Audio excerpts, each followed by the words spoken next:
iniciar então a nossa segunda aula acerca de Gálatas, carta de Paulo aos Gálatas, e nós estamos enfocando exatamente a batalha da carne contra o Espírito, a importância de nós entendermos que há uma guerra literal, a batalha da carne contra o Espírito, né? Então, essa batalha que nós temos que estar vigilantes, essa batalha que travamos todo dia, né?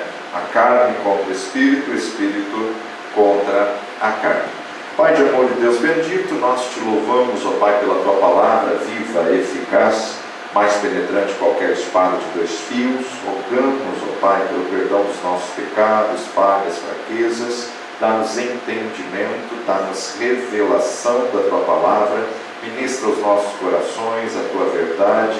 Guia-nos, ensina-nos, ó Pai, que a cada dia possamos colocar em prática nas nossas vidas, para a Tua honra e glória, no precioso nome de Jesus. Amém e amém. A Bíblia se torna, na verdade, inesgotável para estudar, porque nós temos métodos diferentes de estudar. Quando nós pegamos, por exemplo, uma carta ou um livro, nós podemos estudar a carta como um todo, ou podemos estudar o personagem da carta, ou podemos estudar os temas que a carta nos apresenta. Então, na verdade, cada forma é uma maneira diferente. Isso você pode estudar de uma maneira cronológica, aonde você vê exatamente a sequência, que o Novo Testamento praticamente já está em ordem cronológica, né? Por quê? Porque o Novo Testamento nasceu Jesus, os 4 evangelhos. Os 4 evangelhos aconteceram num período de lei. Isso você sempre tem que ter em mente. Tem muitas pessoas que foram ensinadas com o ensino errado. Antigo Testamento é lei, Novo Testamento é graça. Não.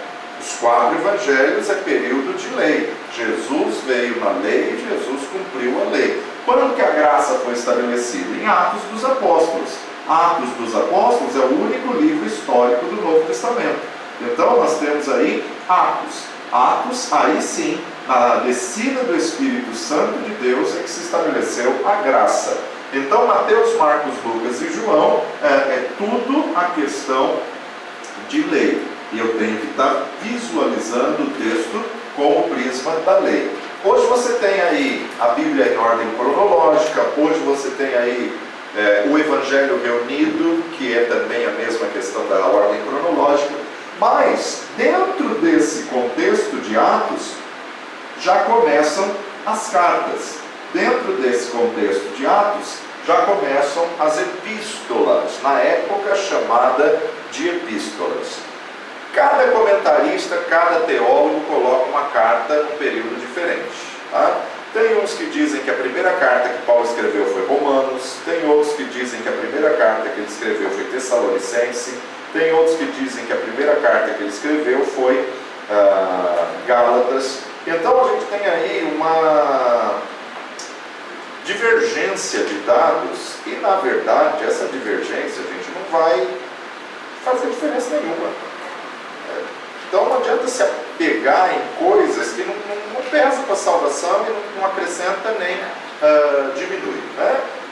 Qual carta ele escreveu primeiro? Gente, ele fazia uma viagem, entrava no navio, estava no navio dias, meses. De repente ele está ali no navio, ele escreve uma carta, escreve um pedaço de outra carta. Quando ele chega, ele entrega para um levar a tal igreja, para outro levar a tal igreja, para outro levar a tal igreja. Qual que ele escreveu primeiro? Não sei. Tá? Então são coisas aí que todo comentarista vai colocar, qual que ele colocou primeiro, qual segundo, etc. e tal, mas não tem muita diferença acerca disso. Bom, esse daqui é um livro que fala de mapas gráficos, cronologias e ilustrações. Tá? Então ele todos os livros da Bíblia em padrões, em estruturas. Tá? Quando nós olhamos para Gálatas, primeiro, ele traz a sequência das cartas de Paulo. Primeiro ele ajunta as cartas que são às igrejas e depois ele ajunta as cartas que são a pessoas, a indivíduos. Então, as cartas à igreja que Paulo escreveu: Romanos, 1º e 2º Coríntios, Gálatas, Efésios, Filipenses, Colossenses, 1º e 2º Tessalonicenses. Cartas pessoais: 1º e 2º Timóteo, Tito e Filemão. Então, essas são as cartas paulinas. Aqui ele coloca exatamente assim: objetivo e tema. Como em Romanos, o tema da carta de Gálatas é a salvação pela graça através da fé, não pelo cumprimento da lei. A carta foi escrita para circular entre a igreja da Galácia, uma província romana que hoje é a atual Turquia. Quem tiver a oportunidade de ir para a Turquia antes de Jesus volte, ou que proíbam absolutamente, ou destruam toda parte cristã lá pelos muçulmanos islâmicos, quem tiver a oportunidade, é uma viagem sensacional, tá? Eu passei pela Turquia, não tive a oportunidade de fazer todo o panorama bíblico na Turquia. Eu fiz só as 7 cartas do Apocalipse. Mas nisso a gente passou também em algumas outras cidades, e foi sensacional. Dá para abrir a visão, ampliar a visão e formar um conceito mediante o que cada carta. As 7 igrejas foram destruídas, as 7 igrejas hoje são ruínas, tá? Então, na verdade, a gente vê que nenhuma das 7 seguiu os conselhos de Jesus ali de Apocalipse. Esse comentarista coloca aqui: o versículo-chave de Gálatas é capítulo 2:16, para este comentarista. Também temos crido em Cristo Jesus, para que fôssemos justificados pela fé em Cristo, não por obras da lei, pois por obras da lei ninguém será justificado. Um resumo, um esboço: capítulo 1 e 2, introdução e defesa da autoridade de Paulo; capítulo 3 a 5:15, salvação pela graça afirmada e exemplificada; capítulo 5, 16 a 6:18, obrigações da vida na graça, do capítulo 5, 16 a 6:18. Os acontecimentos: a viagem missionária de Paulo, o aprisionamento em Roma, o segundo aprisionamento, e nos anos 90, João. Então ele faz uma síntese muito resumida acerca aí desse panorama da Epístola de Gálatas. Uma coisa que é indiscutível, uma coisa que é óbvio, e a própria carta já define isso, é o autor. O autor é o próprio Paulo, e é uma das únicas cartas que ele escreve de próprio punho. Por quê? Tamanha ira que ele está, tá? Tamanha indignação que ele está, por eles terem se desviado tão rápido, por eles terem se afastado tão cedo da verdade que Paulo tinha anunciado. Logo no versículo 1 já mostra isso: Paulo, apóstolo, não da parte de homens, nem por homem algum, mas por Jesus Cristo e por Deus Pai, que o ressuscitou dos mortos. Aqui você já vê o tom que ele vai escrever a carta, né? As datas possíveis: uns afirmam 49, outros 53, mas a gente vai ficar aí que ele escreveu entre os anos de 55 ou 56. A Galácia, ela é na verdade uma cidade no centro da Ásia Menor, como já disse, hoje a atual Turquia, e ele passa por ela na segunda viagem. Então volta lá comigo para Atos dos Apóstolos, capítulo 16, Atos capítulo 16, a segunda viagem de Paulo, capítulo 15 e 40. Paulo, tendo escolhido Silas, partiu encomendado pelos irmãos à graça de Deus e passou pela Síria e Cilícia, confirmando as igrejas. Chegou a Derbe e Listra, e eis que estava ali um certo discípulo por nome Timóteo, filho de uma judia, que era crente, mas de pai grego, do qual davam bom testemunho os irmãos que estavam em Listra e em Icônio. Paulo quis que este fosse com ele, e tomando, o circuncidou por causa dos judeus que estavam naqueles lugares, porque todos sabiam que seu pai era grego. E quando iam passando pelas cidades, lhes pregavam para serem observados os decretos que haviam sido estabelecidos pelos apóstolos e anciãos em Jerusalém. De sorte que as igrejas eram confirmadas na fé e cada dia cresciam em número. Passando pela Frígia e pela província da Galácia. passando pela Frígia e pela província da Galácia, foram impedidos pelo Espírito Santo de anunciarem a palavra na Ásia, e quando chegaram a Mísia, intentavam ir para a Bitínia, mas o Espírito de Jesus não lhe permitiu. Tendo passado por Mísia, desceram a Troade. Agora vai lá comigo para Gálatas capítulo 4, versículo 13. Gálatas 4, 13 vai nos dizer: e vós sabeis que primeiro vos anunciei o Evangelho, estando em fraqueza da carne. Estando em fraqueza da carne. Foi nesse período que Paulo está dizendo que ele estabeleceu a igreja ali, estabeleceu esse grupo ali, foi nessa segunda viagem. Então é provável que ele tenha escrito a carta na terceira viagem, depois que ele estabeleceu, depois que ele soube que ele já tinha se desviado. Por que ela foi escrita? Para opor-se à influência dos mestres judaizantes, para refutar os erros doutrinários que eles ensinavam, como que a obediência à lei misturada com a fé é necessária para a salvação. Que o crente é aperfeiçoado guardando a lei, pela lei, para restaurar os gálatas que haviam caído da graça. Esse foi o motivo que ele escreve essa carta aos irmãos de Gálatas. Nós vamos estabelecer como versículo-chave Gálatas 3,3. Sois vós tão insensatos que, tendo começado pelo Espírito, acabeis agora pela carne? Sois vós tão insensatos que, tendo começado pelo Espírito, acabeis na carne? Quais são os erros doutrinários que Paulo tem que refutar na carta? Primeiro, os judaizantes. Pessoas que conheciam a Cristo, conheciam o Evangelho, declaravam a fé em Cristo Jesus, mas diziam que tinham que cumprir os ritos judaicos. Pessoas que tinham que voltar à lei para que pudessem ser salvos. Outro erro que ele vai refutar: o legalismo. Legalismo foi a forma como começou o farisaísmo, né? Então, aí a gente começa a observar que vai dar algumas ramificações, tanto para o antinomianismo, a gente vai falar dele amanhã, e também para o galacianismo,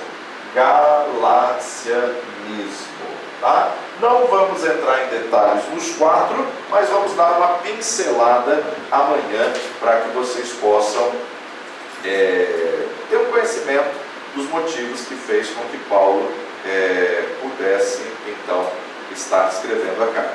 Ontem nós falamos sobre derrubar as fortalezas. O que são fortalezas? Coisas que o diabo vai atacando na mente e vai criando uma muralha, que vai criando aí um conceito, que vai criando um sofisma. Uma fortaleza é uma área em que nós somos mantidos escravizados em prisões, em decorrência da forma de pensar. Ou seja, Hitler dizia isso, né? Uma mentira dita muitas vezes se torna verdade. Não se torna verdade. A grande verdade é que quando a mentira é falada muitas vezes, faz a pessoa acreditar que a mentira é uma verdade. Mas uma mentira dita muitas vezes continua sendo mentira. Então, na verdade, a gente tem que tomar cuidado com a palavra que ouvimos e com a palavra que falamos. O diabo ele quer vencer pela persistência, pela insistência. Ele quer vencer justamente por essa posição de lançar coisas na mente e fazer a pessoa acreditar. Não só numa questão de pandemia, mas em todo tempo essa é a estratégia de Satanás. Em todo tempo. E o reino das trevas, ele se propaga pela mentira. Por isso que você tem que entender que trevas se assemelha à mentira. E luz se assemelha à verdade. E aí você tem: conhecereis a verdade, e a verdade vos libertará. Aí vem então a ciência e fala o quê? Que trevas não existe. O que existe? Ausência de luz. Por quê? Vamos entender aqui. Se a trevas existisse, vamos supor que aqui está as trevas. Quando eu acendesse a luz, essa escuridão, eu tinha que ver ela indo para outro lugar. Ela não vai, ela não se move para outro lugar. Por quê? Porque trevas não existe. Quando eu acendo a luz, se dissipa as trevas. Conhecereis a verdade e a verdade vos libertará. Isso é o princípio do reino de Deus. Isso é o princípio do que a palavra de Deus está estabelecida. Agora, como que o império das trevas se propaga? Pela ignorância, pela falta de conhecimento, ao qual Deus vai revelar através do profeta Oséias, capítulo 4, versículo 6, o meu povo perece por falta de conhecimento. Porque tu rejeitaste o conhecimento, também rejeitarei a ti, para que não seja ministro diante de mim. Então o império das trevas, ele se propaga na mentira, ele se propaga pela falta de conhecimento. E quando a gente fala que falta de conhecimento, não é só bíblico, não é só bíblico. É falta de conhecimento em todos os sentidos, é falta de conhecimento em todos os assuntos. Ou seja, se o povo é levado a uma mentira, a um fake, se o povo é levado a uma falta de evidências, ele na verdade é levado cativo. A gente pode definir isso, claro, nessa questão desse vírus, nessa questão dessa pandemia. Até hoje, o vírus está aí há um ano no Brasil, e até hoje ninguém sabe definir direito o que ele é, o que ele faz, como ele vem, como ele vai, como evitar. Então a gente vê o quê? Muitas pessoas se aproveitam da fragilidade e liberam pânico, liberam medo. E infelizmente, quem tem acesso só a essas informações, está trancado, está fechado, está em desespero, está morrendo de solidão, morrendo aí de outros problemas, justamente por quê? Por causa de uma mentira que foi disseminada.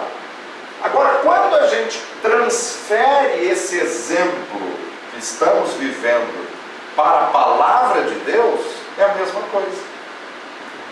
Por exemplo, existem tribos e aldeias, tribos indígenas e aldeias espalhadas no mundo, que não querem conhecer a verdade, têm medo de conhecer a verdade, porque um demônio falou na boca de uma pessoa que estava endemoniada que se aceitar Jesus eles matam o pai, matam a mãe, matam o filho. E aí as pessoas ficam intimidadas e o medo paralisa. O medo, na verdade, eles preferem ser escravos de Satanás, servir a Satanás, do que, na verdade, conhecer a verdade e vencer ao diabo. Então a gente observa que o povo literalmente perece por falta de conhecimento. Então, nós precisamos buscar conhecimento na palavra para derrubar as fortalezas. Precisamos buscar conhecimento na palavra para vencer os sofismas, para vencer as mentiras. Até aqui nós vimos que estamos engajados em uma guerra. Queira ou não, estamos numa batalha. Nosso inimigo é Satanás, aquele que se opõe a Deus e tudo que se levanta em nome de Deus. O campo de batalha é a mente. O diabo trabalha diligentemente para estabelecer fortalezas na mente, para estabelecer fortalezas no conceito da crença que a pessoa tem, para estabelecer crenças limitantes. Então ele faz isso mediante a estratégia e o engano, os planos bem elaborados e os enganos astutos. Ele não está com pressa, ele desenvolve o seu plano com paciência e ele vai implantar aí a sua estratagema com perseverança, com o passar do tempo. A pessoa não consegue mudar as suas ações porque não consegue controlar os seus pensamentos. E não consegue controlar os seus pensamentos porque eles se tornaram fortalezas do diabo na mente. A sua maneira de pensar, ela pode lhe manter em escravidão.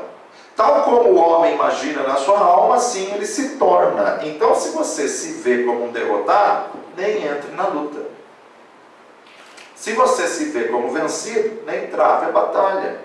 Os israelitas ficaram no deserto porque eles começaram a ter uma mentalidade desértica. E por que eles tiveram uma mentalidade desértica? Porque 430 anos eles estavam como escravos. Então, na verdade, o que aconteceu? Deus milagrosamente tirou eles do Egito, mas eles não conseguiram tirar a mentalidade de escravos da mente. Eles não conseguiram tirar a mentalidade egípcia da mente. Ou seja, nós não temos força para lutar contra esses gigantes. Nós não temos capacidade para vencer essas fortalezas. Nós não temos condições de derrubar essas muralhas. Por quê? Porque eles estavam engessados dentro de 430 anos de um pensamento quadradinho, de um pensamento ali que ficou impregnado. Então, Deus arrancou eles do Egito, mas eles não tiraram o Egito dentro de si. Dois que tiraram o Egito dentro de si, Josué e Calebe. Eia, subamos animosamente. Se o Senhor nos prometeu essa terra, é Ele que pelejará por nós.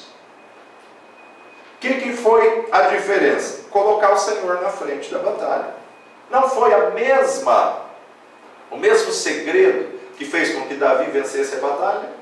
Ele olhou para o gigante, mas ele não estava vendo o gigante, ele estava vendo Deus à frente da batalha. Tu vens a mim com espadas e lanças, mas eu vou contra ti em nome do Senhor dos Exércitos. Então o segredo está em você se ver vitorioso na sua mente. Josué e Caleb já se via vitorioso na mente. Davi já se via vitorioso na mente. Daniel já se via vitorioso na mente. Então, quando você tem esse pensamento guiado pela palavra de Deus, esse pensamento controlado pelo Espírito Santo, essa mente renovada pela palavra de Deus, você vai começar a conquistar vitórias, vai começar a vencer o adversário. Então a sua mente precisa ser renovada no padrão do que Deus quer que você pense. Transformar o seu pensamento, alimentando ele pela verdade da palavra de Deus. As fortalezas ou sofismas criados pelo diabo, na verdade, são criados por causa de uma história, de uma experiência e de uma vivência, no contexto de anos e anos que forjou um conceito. Por isso que são pensamentos que estão impregnados na mente. Agora, só conseguimos destruir essas fortalezas, essas resistências, essas muralhas, pela insistência da palavra de Deus. Muitas vezes a gente decora só João 8:32, só que o segredo de João 8:32 está no versículo 31. Então volta lá comigo para o Evangelho de João, capítulo 8.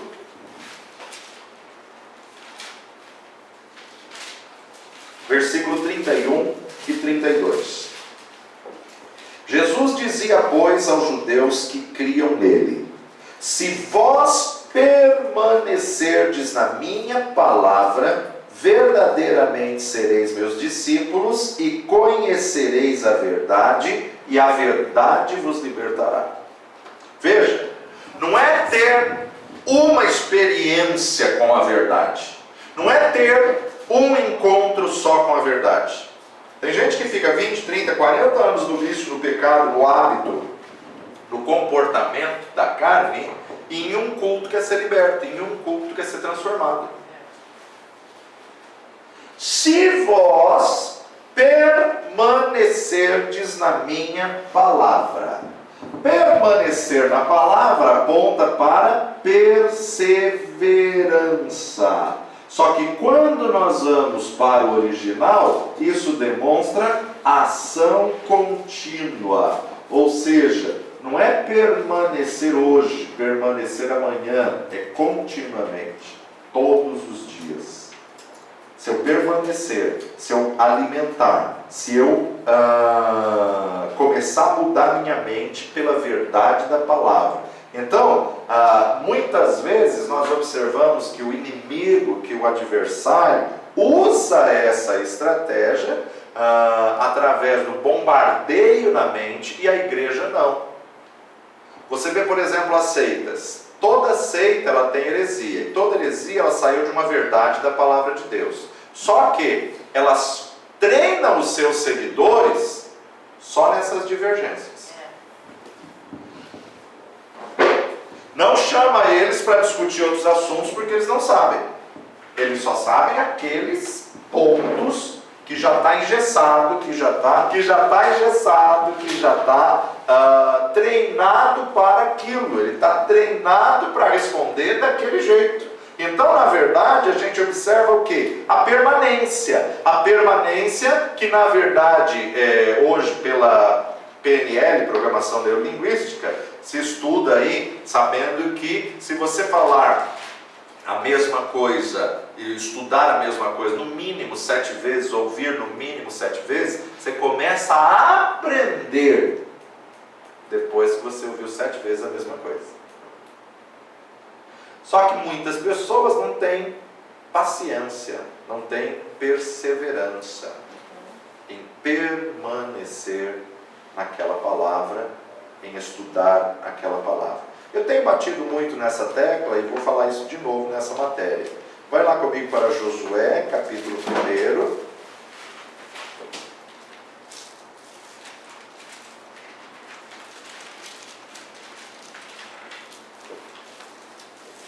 Ser sucessor de alguém não é fácil. Nunca é fácil substituir ninguém. Por quê? Porque a pessoa, na verdade, já tinha o seu método de trabalho, tinha o seu estilo de ministério, tinha a sua forma de propagar, de agir. Ainda mais ser sucessor de uma pessoa que liderou durante 40 anos. Moisés lidera 40 anos da saída do Egito e esse tempo do deserto. Depois de 40 anos, levanta Josué, que tem que suceder o grande líder Moisés.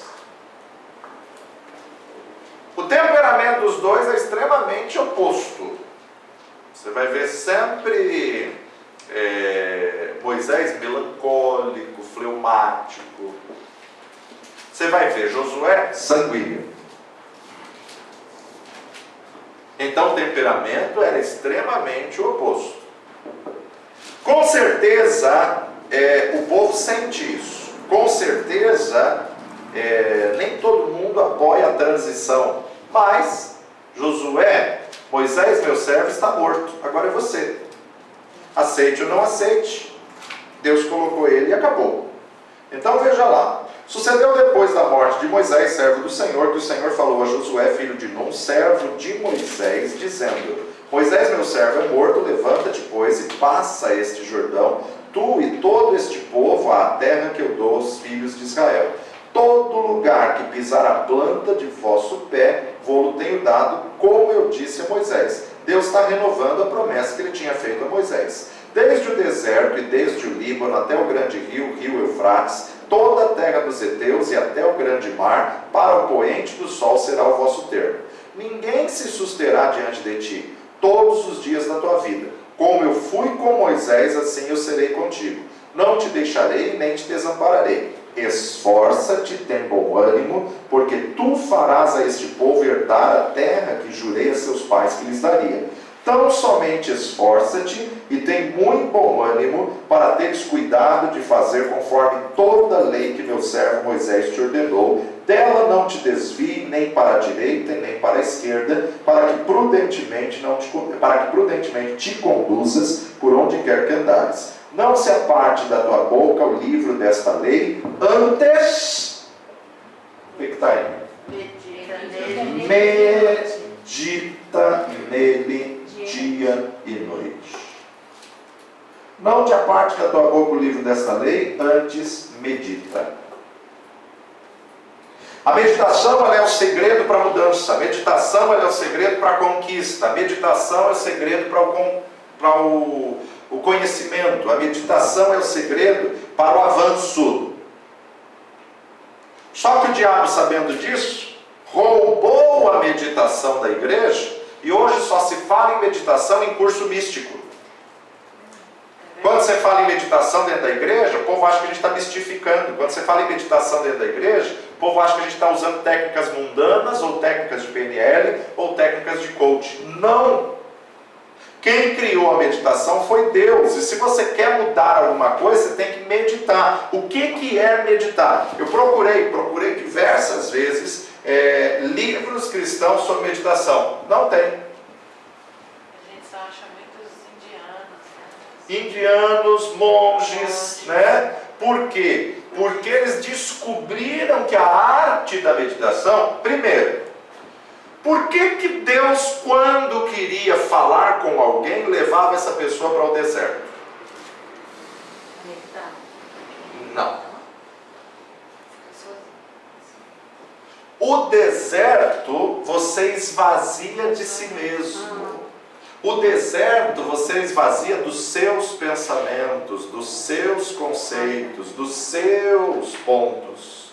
O deserto, ele dura até você se esvaziar de si mesmo e abrir mão dos seus sofismas, abrir mão dos seus legados, abrir mão dos seus pensamentos. Quando você se esvazia de si mesmo, por quê? Primeiro dia do deserto é 1000 maravilhas. Primeiro dia do deserto é lindo. Você quer tirar foto de tudo. Cada vendaval que dá muda o cenário e as areias formam outro cenário. Você vê um camelo, parece que nunca viu o animal na terra, né? Quer tirar foto do camelo de pé, deitado, sentado, levantando, correndo, parado, bebendo água, tudo. O 5º dia, aquilo começa a te esgotar. O 5º dia, você começa a deletar as fotos que você tirou. De raiva. Sério? Isso não muda, é sempre esse cenário. O 10º dia, você já quer sair correndo. E o pior, gente, pensa comigo. Deixa eu apagar e desenhar. Posso falar uma coisinha que Pode. tem aqui? Nessa minha Bíblia, ela fala que a meditação é transcendental. E eu achei interessante que ela fala assim: Deus nos manda, nos exorta a estudar a Bíblia, meditar na sua palavra para recebê-la e alcançar assim a santidade que Ele deseja de nós. Exatamente. Eles saem do Egito, atravessam a terra e vão para um pedacinho de terra chamado Canaã. E aqui eles estão no deserto. Então vamos lá. Sai do Egito, atravessa um deserto para chegar em Canaã. Nos primeiros dias da viagem que eles atravessam, Moisés já separa 12 para enviar a terra. Os 12 ficam na terra 40 dias. Esses 40 dias eles têm que fazer um checklist da terra. Você há de convir comigo que se Moisés já enviou 12 para a terra, eles estão perto? Se os 12 ficam lá 40 dias e voltam rapidamente para dar o relatório para Moisés e para o povo, eles estão próximos? Sim. Por que ficou 40 anos depois que eles voltaram? Por que se perdeu e não conseguiu mais achar Canaã? 40 anos. Por rebelião, por desobediência, porque na verdade foi Deus que fechou o caminho e não deixou eles ver mais Canaã. Só que na verdade, o que acontece? Um vento mudou o cenário do deserto e eles não conseguiram mais achar aquele caminho. Eles já estavam a um passo da terra, eles já estavam avistando a terra de longe. O fato de não meditar nas promessas de Deus fez eles abrir mão do que Deus tinha para eles. O fato de não meditar no que Deus falou com Moisés aqui fez eles ficarem perdidos 40 anos. E agora Deus está levantando um sucessor, e agora Deus está levantando para substituir Moisés, e Deus revela o segredo. E como foi lido aí mediante esse comentário dessa Bíblia, a meditação é transcendental. A meditação te faz sair da esfera natural e te leva a uma esfera elevada. Esse foi o mesmo segredo que Deus revelou ao salmista. Vai lá comigo para Salmo capítulo 1, versículo 1. Bem-aventurado o varão que não anda segundo o conselho dos ímpios, que não se detém no caminho dos pecadores, que não se assenta na roda dos escarnecedores, antes tem o seu prazer na lei do Senhor, e na sua lei medita. Salmo 1, de 1 a 3. Na sua lei medita de dia e de noite. De dia e de noite. O apóstolo usou isso, japoneses, chineses, eles acreditam que a meditação deve ser deuses, né? Deve ser igual aos deuses. Exatamente. Por quê? Duas coisas. Primeira delas, nos primeiros dias que você está no deserto, a voz que você ouve é a voz do seu interior. Você está se esvaziando do seu eu, você está se esvaziando da sua razão, do seu conhecimento. Só que depois que você supera essa fase, você consegue se esvaziar, aí na verdade você começa a ouvir a voz de Deus. Jesus fica 40 dias e 40 noites no deserto, foi conduzido pelo Espírito Santo, mas o diabo, se aproveitando que ele estava no deserto, o tentou. Agora, Moisés também passou 40 dias em jejum, Elias também passou 40 dias em jejum.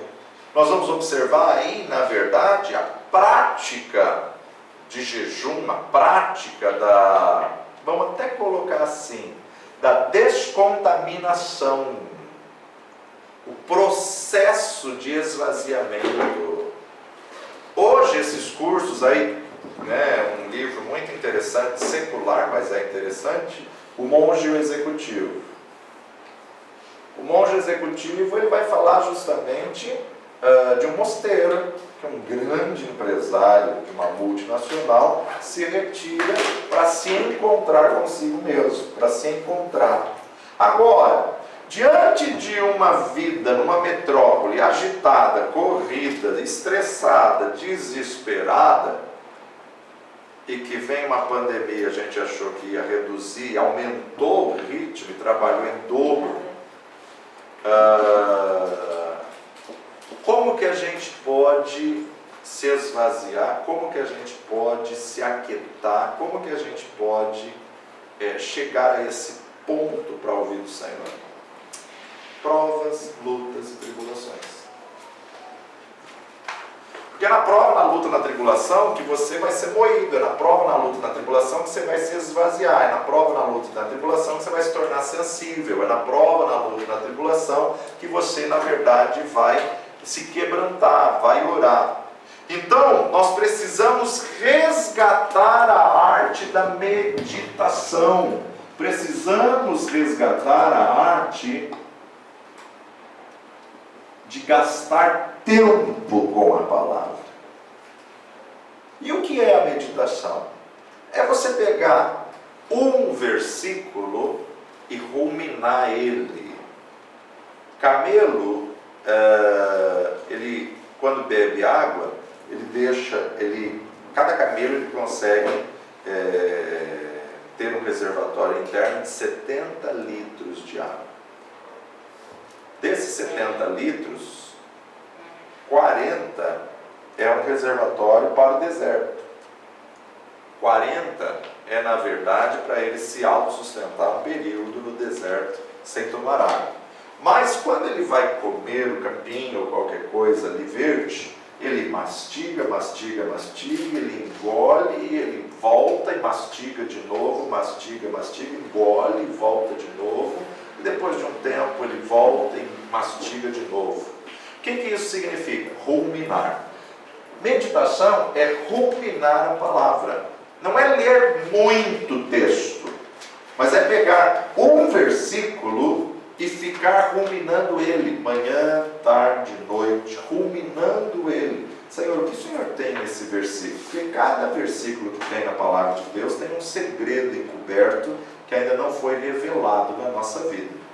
Por mais que você já estudou o livro de Jonas, que é o pequeno livro do profeta, ainda tem coisas ocultas ali que Deus pode falar com você em tremendas revelações. Qualquer texto da palavra de Deus, que mais que você conheça, a palavra do Senhor se renova.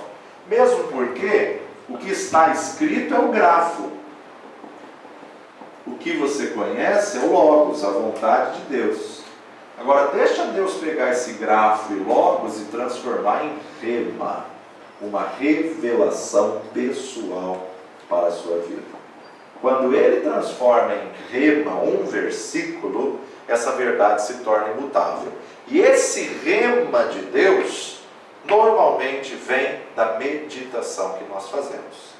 Então, sei da vida agitada da metrópole, mas desafio você a pegar 1, 2, no máximo 3 versículos, escrever num papelzinho pequeno, uma sulfite pequeno, ou mesmo no celular, e consultar ele 20, 25, 30 vezes ao dia. Ou pôr diante do computador, se você trabalha com o computador o dia todo, pôr em algum lugar que você fique o dia todo lendo só esse versículo. E não precisa ter pressa. Se o que Deus ministrou ao seu coração em um dia ainda não foi suficiente, medita o segundo dia no mesmo versículo, o terceiro dia no mesmo versículo. Desenvolve uma prática da meditação, ruminando aquele versículo, falando aquele versículo, estudando aquele versículo. Por isso que eu aconselho sempre aquele livro Nada Me Faltará, porque ele te proporciona exatamente isso. Ele te faz pegar versículo por versículo do salmo mais lido na terra, que é o Salmo 23, mas te faz enxergar o Salmo 23 de outras formas. O Senhor é o meu pastor, de nada terei falta, ou nada me faltará. Ele me faz repousar em pastos verdejantes, guia-me a águas tranquilas. Cada sentença desse salmo tem uma verdade profunda, que aquele livro é resultado de um diálogo que veio de uma meditação num salmo extremamente conhecido. Então nós devemos insistir em perseverar, nós devemos insistir em habitar, em continuar na palavra, até que ele se torne revelação dada, inspirada pelo Espírito Santo em nós. O que Paulo está confrontando a igreja dos Gálatas é que tão cedo eles se abriram mão da verdade, tão cedo eles se apartaram da verdade. E quando você se aparta tão cedo de uma verdade, é porque você não meditou nela, é porque você não ruminou ela, é porque você não mastigou ela. Quando falamos de batalha da carne versus batalha do Espírito, você sempre tem que enxergar: carne produz obras, Espírito fruto. Obras, feito. Fruto, semente. Feito é uma ação. Agora, semente é um tempo. Perseverança. Ninguém lança uma semente de laranja na terra e no dia seguinte vem: cadê o pé de laranja que eu plantei aqui? Porque ele sabe que em um dia não produz. Toda semente tem a estação própria. Então, na verdade, se eu estou falando de batalha da carne versus batalha do espírito, a carne produz obras. Obras são feitos. Feito é uma ação. Prostituição, impureza, lascívia, ira, pelejas, dissensões. Uma ação. Espírito, fruto. Fruto só se gera através da semente. Semente tem que ser plantada e tem que esperar o tempo certo.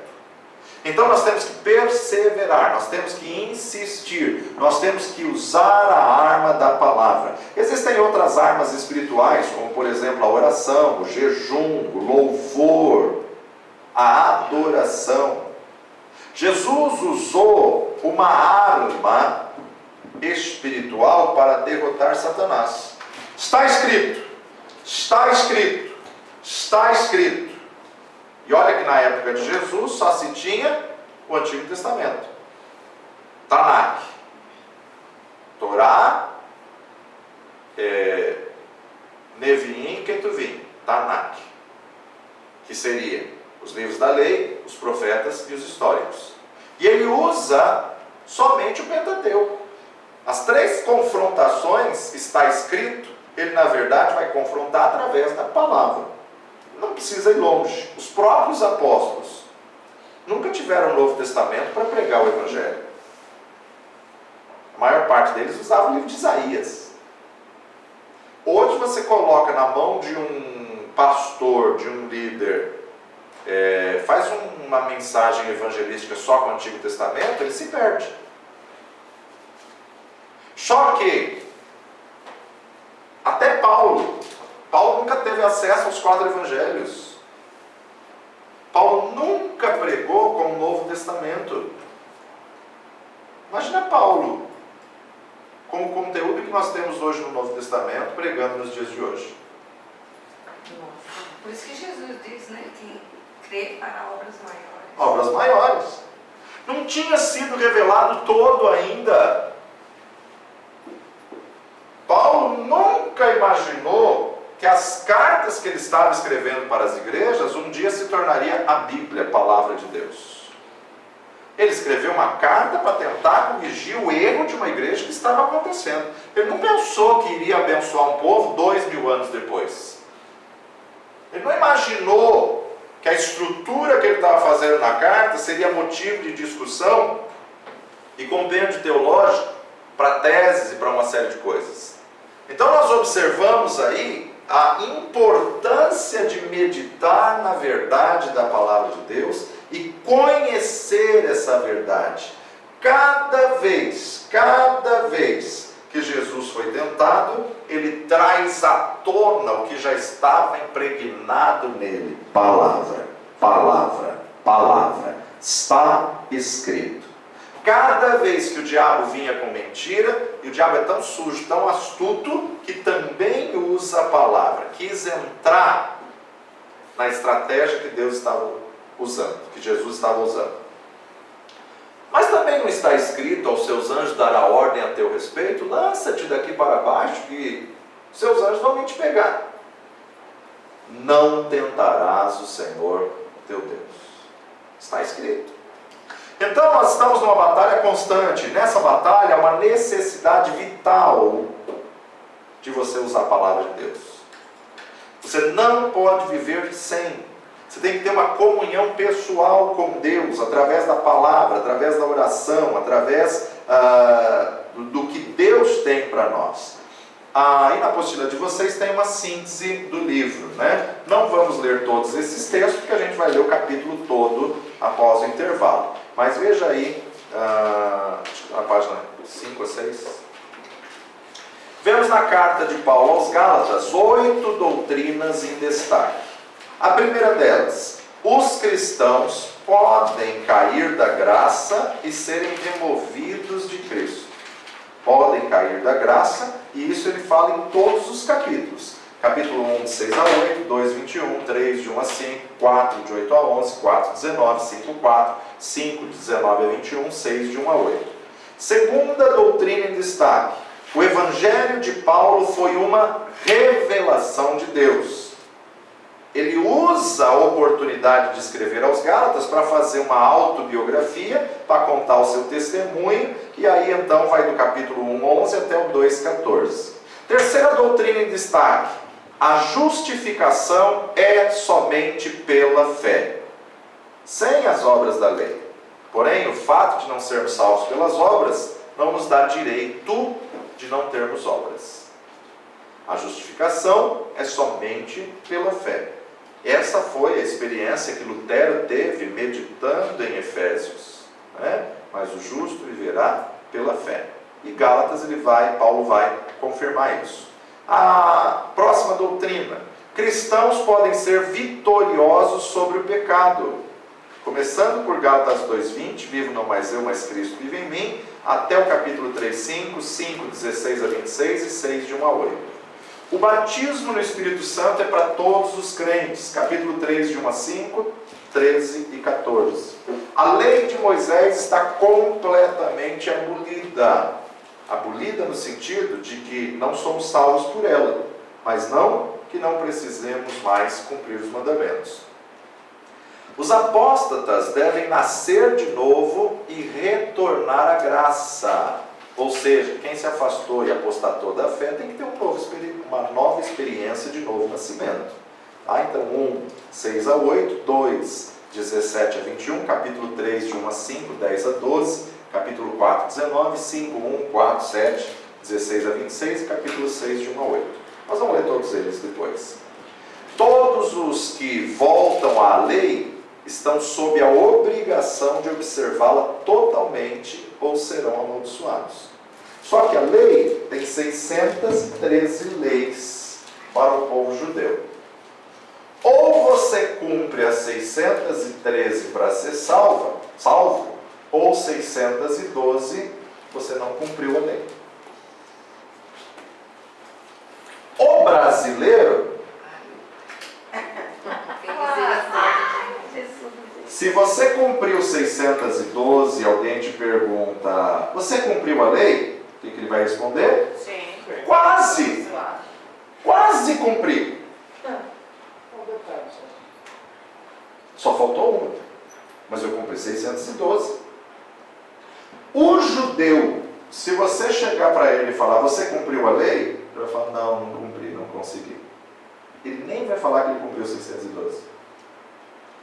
A diferença é aqui. Porque o judeu entende que quase é não. Sabe aquele amigo, fulano de tal, ele sofreu um acidente, quase ele se salvou. Morreu. Não, ele quase se salvou. É o jeito ético brasileiro de dizer que morreu. Quase não salva ninguém. Tem um livro bem antigo, acho que nem acha mais, já está esgotado, mas era um livro muito bom. Quase salvo, porém fatalmente perdido.